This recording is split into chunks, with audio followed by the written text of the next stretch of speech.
was hoping I didn't have to make this video just based on the fact that I didn't want too many people to know it existed. Alas, I am a sucker for the subs, so here goes. What is going on, YouTube? Matty here, and today we're going to be talking about a build specifically for hunters that makes me mauled and makes me angry, guys. Makes me so upset, in fact, to go against. I've taken it upon myself to make this video so that more people use it effectively and have Bungie nerf it. You may think that's silly, but they only nerf things based on usage rates, so let's do it. This season, we have been blessed with the new slew of artifact mods for us to play with. These can range from your classic anti-barrier or overall champion mods to mix and match to your little heart's desire. But something was creeping in the shadows that no one really saw at first. Something horrible.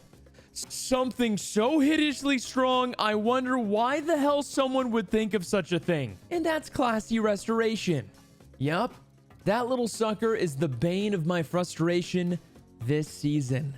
But wait, there's more. Mixing this little son of a bitch with worm husk and a healing grenade, and you're on your way to the Overwatch Championship Leagues to be the #1 Mercy player of all time. Pick a place on your shelf for that trophy, because you're getting it, but in a kind of selfish sort of way. Let me explain. I went onto my hunter, slapped a good old worm husk, equipped it a nice classy restoration on my cape, and then also equipped those little healing nades and took my little cursor and went into PvP. What did I notice? Well, that with this combo, I became invincible as long as I had a dodge or a nade handy.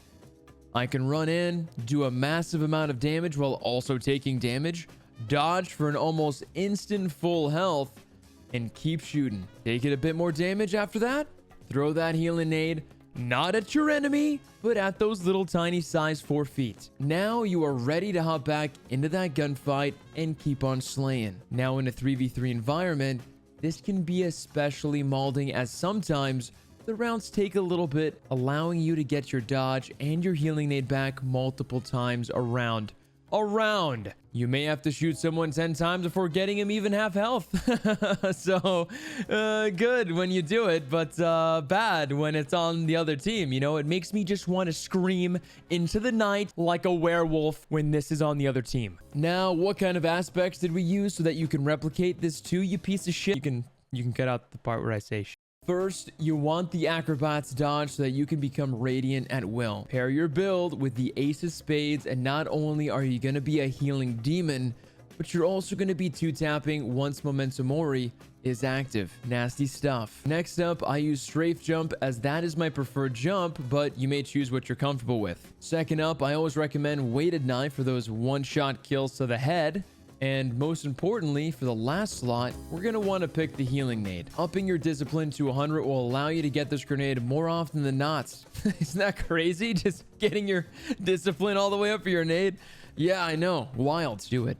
For aspects, we're going to look at knock him down for increased golden gun duration and on your mark for the precision final blows, giving you and your allies increased weapon handling for a short time. How short of a time? Go figure it out. I don't know. Moving on to fragments, we have Ember of Beams for easier target acquisition when using your golden gun. Ember of Combustion for those targets that you shot with your golden gun to explode beautifully, dealing some surrounding damage. Ember of Solace, which allows your radiant and restoration effects to also have increased duration, which we definitely want. And Ember of Ashes for more scorched stacks on targets, allowing them to burn a little bit more and a little bit longer. Lastly, guys, Ember of Torches. This allows powered melee attacks to make you and your teammates radiant. So hit a knife and bam!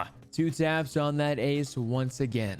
Now, I know a few people in the comments have been asking about mods and stat distributions, and for this build, the only thing that you need stat-wise to focus on is mobility and discipline. Mobility for your dodge and discipline for your nades. My armor rolls itself just weren't too perfect for the build, but I did end up with a nearly equal mobility and discipline, which ended up kind of working out. For actual armor mods, I tend to run hand cannon targeting on the helmet, unflinching mods on the chest, which, let's be honest, don't really do much these days. And for this build, the classy restoration on the class item. Now, a quick note, guys, before you head into PvP with this build, make sure that you're not using both your healing nade and your dodge at the same time. You only ever need one to do the job.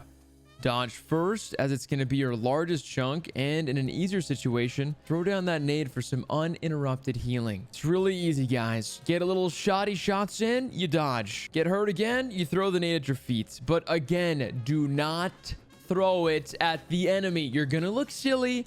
They're gonna kill you. They might bag or they might emote. And guess what? You'll deserve it. You'll deserve it. And you know it too. Now, let me know down in the comments if you guys plan on using this build. And if not, guys, let me know what you're using. I'm actually really curious. I see a lot of different builds going on and they look scary and they look nasty and I don't like them. As always, guys, I love you. Thank you so much for all the support here on YouTube, as well as those of you coming into the Twitch. I always see you guys coming in saying that you guys love the YouTube videos, and it really does. It really does make my day. I can't lie about that. All right, I'll see you guys on the next one.